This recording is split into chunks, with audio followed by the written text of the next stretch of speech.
दोस्तों, क्या आप जानते हैं हिंदू धर्म में होली क्यों मनाई जाती है और क्यों होली में रंग से खेला जाता है?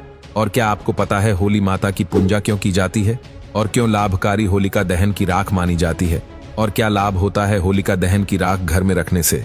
दोस्तों, हमारे हिंदू धर्म में होली से एक दिन पहले अर्थात फाल्गुन पूर्णिमा पर होलिका दहन करने की मान्यता है। ज्योतिष शास्त्र के अनुसार अगर होलिका की पूरी विधि विधान के साथ पूजा की जाए तो वो आपके लिए काफी लाभकारी सिद्ध हो सकती है और यही कारण है कि हर साल पूरे उत्तर भारत में होली से एक दिन पहले होलिका दहन किया जाता है।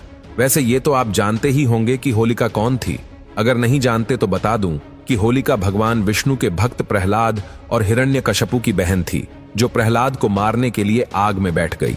वैसे तो होलिका को यह वरदान प्राप्त था कि उसका अग्नि कुछ भी बिगाड़ नहीं सकती, लेकिन भगवान विष्णु की कृपा से जो अग्नि उसने प्रहलाद को मारने के लिए जलाई, उसी अग्नि में जलकर वो स्वयं राख हो गई, जबकि भक्त प्रहलाद बच गए।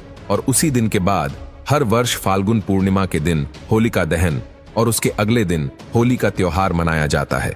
दोस्तों, आपने होलिका की पूजा करते लोगों को देखा होगा, लेकिन शायद आप ये ना जानते हो कि होलिका दहन की राख भी आपकी किस्मत बदल सकती है। जी हाँ, कुछ सरल से उपाय करने से आप न सिर्फ अमीर बन सकते हैं, बल्कि आपको मन मुताबिक फल भी प्राप्त होंगे। अगर आप या फिर आपके परिवार का कोई सदस्य लंबी बीमारी से पीड़ित है और अगर दवाई का भी उस पर कोई असर नहीं हो रहा, तो होलिका की राख उसे बीमारी को दूर कर सकती है। इसके लिए आपको करना यह है कि होलिका के जलते समय उसमें देसी घी, 2 लौंग, 1 बताशा, 1 पान का पत्ता डालना है और अगले दिन उस रात को लेकर बीमार व्यक्ति के शरीर पर मल देना है और ऐसा करने से बीमार व्यक्ति के स्वास्थ्य में सुधार आने लगेगा। इसके साथ ही होली शत्रुता समाप्त करने का त्योहार भी है और अगर आप किसी व्यक्ति से अपनी शत्रुता समाप्त करना चाहते हैं तो होलिका की राख से ये भी संभव है।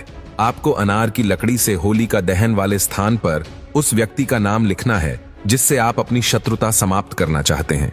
इसके बाद उस नाम को मिटाकर उस स्थान से थोड़ी सी राख लेनी है और फिर उस व्यक्ति पर थोड़ी सी ही सही लेकिन राख फेंकनी है, जिससे उसके मन में आपके प्रति आई कड़वाहट मिट जाएगी और आपकी दुश्मनी दोस्ती में बदल जाएगी।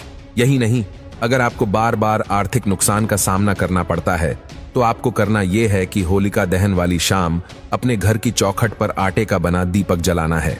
फिर रात में होलिका दहन के समय वो आटे का दीपक अग्नि में समर्पित कर देना है और सच्चे मन से प्रार्थना करनी है। अगर आप पर किसी की बुरी नजर लगी है तो ऐसा करने से वो हट जाएगी और आपके घर में धन की वर्षा होगी।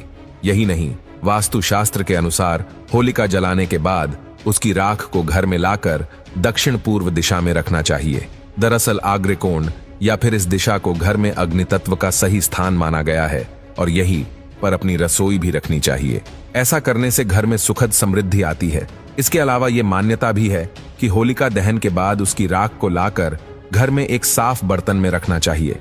बर्तन में राख के अलावा थोड़ी राई और नमक मिलाकर उसे किसी जगह पर छिपा देने से धन की प्राप्ति होती है।